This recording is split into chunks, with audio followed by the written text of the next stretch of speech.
Praise the lord. స్నేహితులారా, last week వీడియోలో దేవుడు సృష్టిలో రెండవ రోజు చేసిన పని ఏంటి, అందులో దేవునికి గల ముఖ్య ఉద్దేశం ఏంటి, తర్వాత జలములు మనపై చూపిన కన్సర్న్ ఏంటి అనేది లాస్ట్ వీక్ వీడియోలో మరి మనం విన్నాము. ఇంకా ఎవరైనా వినని వారైతే లాస్ట్ వీక్ వీడియోలోనికి వెళ్ళి వినండి, దేవుని ఆశీర్వాదాన్ని పొందుకోండి. దేవుని బిడ్డలారా, ఈ వారంలో మనకు సువార్తల పాఠాలలో సిద్ధపరచు దినము అని కనబడుతుంది. లూకా సువార్త, మార్కు సువార్త, మత్తయి సువార్త, యోహాను సువార్త, ఇలా సువార్తలలో చివరి భాగాలలో యేసు ప్రభువు ఆదివారాన లేస్తాడు. మరి రేపటి దినం కొరకు మేము ఎలా సిద్ధపడాలి అనేది మరి స్త్రీలు ఆలోచించుకొని సిద్ధపడి వెళ్ళడం, మరి సిద్ధపరచు దినాన వారు అన్నీ సిద్ధపరచుకున్నారు అనేది కనబడుతుంది. మరి ఈ సిద్ధపరచు దినము అంటే ఏంటి? పాత నిబంధన గ్రంథంలోకి వెళ్ళినట్లయితే దేవుడు మనకు 10 ఆజ్ఞలు ఇచ్చాడు కదా. నిర్గమకాండం 20వ అధ్యాయంలో కనబడుతుంది. 4వ ఆజ్ఞ, విశ్రాంతి దినమును పరిశుద్ధముగా ఆచరించాలను. మరి ఈ మాటకు గల ముఖ్య ఉద్దేశం ఏంటి అంటే, నేను 6 రోజులు పనిచేసి 7వ రోజున నేను విశ్రాంతి తీసుకున్నాను కాబట్టి నా ప్రజలు కూడా అదే ఫాలో కావాలి. 6 రోజులు వారి పనులు వారు చేసుకోవాలి. 7వ రోజున మరి నేను ఎలా విశ్రాంతి తీసుకున్నానో అలా నా బిడ్డలు కూడా తీసుకోవాలనేది దేవుని ఉద్దేశం. మిత్రులారా, మరి ఆ విశ్రాంతి దినాన ఏ పని కూడా చేయకూడదు ఆ రోజు అని అంటే అర్థం ఏంటి? ఆ రోజు పనులు ఉన్నాయా అంటే ఉంటాయి, కానీ ఆ రోజుకు గల పనులను ముందు రోజే మీరు అన్నీ ప్రిపేర్ చేసుకోవాలి, అన్నీ సిద్ధపరచుకొని కేవలం మీరు విశ్రాంతి మాత్రమే ఆ రోజు తీసుకోవాలనేది దేవుని ఉద్దేశం. దాదాపు పాత నిబంధనలో ఉన్న మన పితరులంతా అదే ఫాలో అయ్యారు. మరి అప్పటికి ఇంకా ఆరాధన అనంటూ మందిరాలు అనంటూ లేవు కాబట్టి ఇదే క్రమాన్ని మన పితరులు అనుసరించారు. అయితే దేవుని బిడ్డలారా, క్రొత్త నిబంధనకు వచ్చేసరికి ఆరాధనలు అనేటివి స్టార్ట్ అయ్యాయి. పాత నిబంధనలో కూడా అప్పటికి మరి యెరూషలేము కట్టబడ్డది. సొలొమోను రాజు కాలంలో ఆరాధనలు మొదలయ్యాయి, కానీ పాత నిబంధననే అనుసరిస్తూ వచ్చారు. క్రొత్త నిబంధనకు వచ్చేసరికి మన బైబిల్ గ్రంథంలో చివరిలో మనకు ఫొటోస్ కనబడతాయి. పాలస్తీనా ఎలా ఉంటుంది, పాత నిబంధన కాలంలోని పట్టణాలేంటి, నదులేంటి, సముద్రాలేంటి, ఇవన్నీ కొన్ని ఉంటాయి. అవి గమనించాలి దేవుని బిడ్డలారా. అయితే కొత్త నిబంధనకు వచ్చేసరికి యెరూషలేము మందిరము ఒకటే అప్పటి కాలంలో. మరి ఆ చుట్టుప్రక్కల ఉన్న పెద్ద పెద్ద గ్రామాలు కానివ్వండి, చిన్న గ్రామాలు కానివ్వండి, యెరూషలేము మందిరానికి రావాలి, ఆదివారం ఆరాధనకి రావాలి అని అంటే వారికి కష్టం కదా. ఆదివారము ఇంట్లో అన్ని పనులు చేసుకొని రావాలంటే వారికి ఇబ్బంది.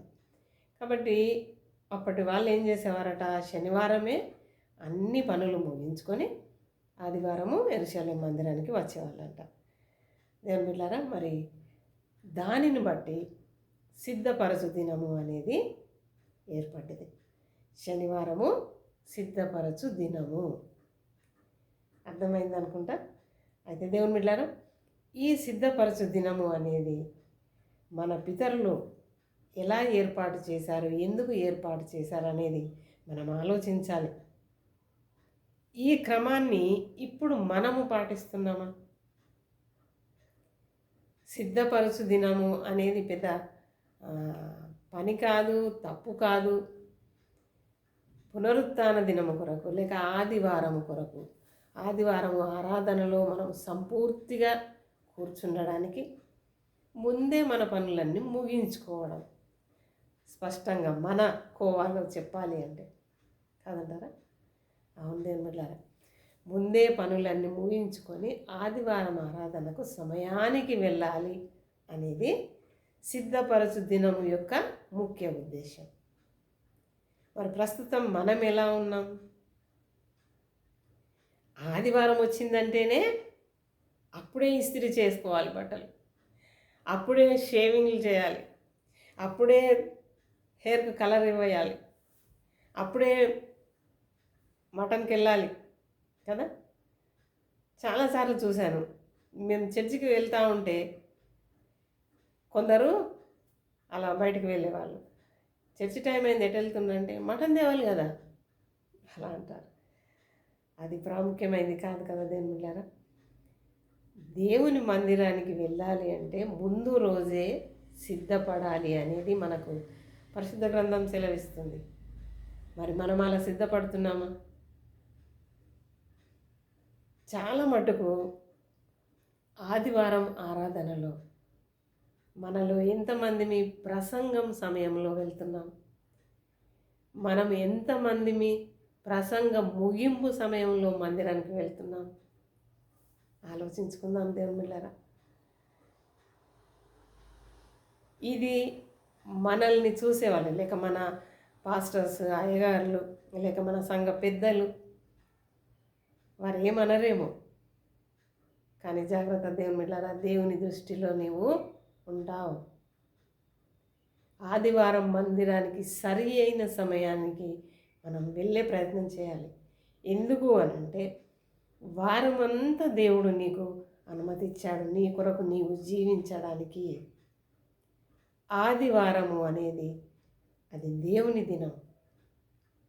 ఈ మధ్యన ఒక సహోదరి అంటుంటే నేను విన్నాను, ఎన్ని పనులున్నా ఏది ఏమైనా ఆదివారం మాత్రం అది నా దేవుని దినము, నేను ఎటువంటి ప్రోగ్రాం నేను పెట్టుకోను సిస్టర్ అని అన్నారు. ఎంత గొప్ప మాట అది. దేవుని బిడ్డలారా, నిజమే, ఆదివారము పునరుత్థాన దినము అది ఆ దేవదేవుని దినము. ఆయనను మనమందరము మహిమపరచవలసిన దినం. మరి అట్టి గొప్ప దినాన్ని మనము మన సొంత పనులకు దయచేసి వాడుకోకూడదు. ఆ రోజే అన్ని పనులు పెట్టుకొని ఏదో ప్రసంగం అయిపోయి కానుకలు ఎత్తే టైం కూడా వచ్చేవాళ్ళు ఉన్నారు, లేదంటారా? కాబట్టి ఇది చాలా బాధాకరమైన విషయం దేవుని బిడ్డలారా. ఎవరైనా మరి ఇలాంటి క్రమంలో ఉన్నట్లయితే దయచేసి సరి చేసుకుందాం. దేవుడు పాత నిబంధనల్లో అయినా కొత్త నిబంధనల్లో అయినా తను కేవలం మనకు ఒక మంచి ఉద్దేశాన్ని చెప్పాడు. 6 రోజులు మీకై మీరు వాడుకోండి, 7వ దినమున నేను సెలవిచ్చినట్టు మరి విశ్రాంతి తీసుకోండి. తర్వాత నూతన నిబంధనకు వచ్చేసరికి దేవుని ఆరాధించండి. ఆయనను ఆరాధించేవారు ఆత్మతో సత్యంతో ఆరాధించాలి. మరి నువ్వు ఎప్పుడో ప్రసంగం అయిపోయే టైంలో, మెసేజ్ అయ్యి ముగింపు టైంలో నువ్వు వెళ్తే ఆయనను ఆరాధించినట్టేనా? ఆయన వాక్కు విన్నట్టేనా? కాబట్టి దేవుని బిడ్డలారా, ఆలోచిద్దాం. సమయానికి మందిరానికి వెళ్ళి ఆయనను గణపరుద్దాం.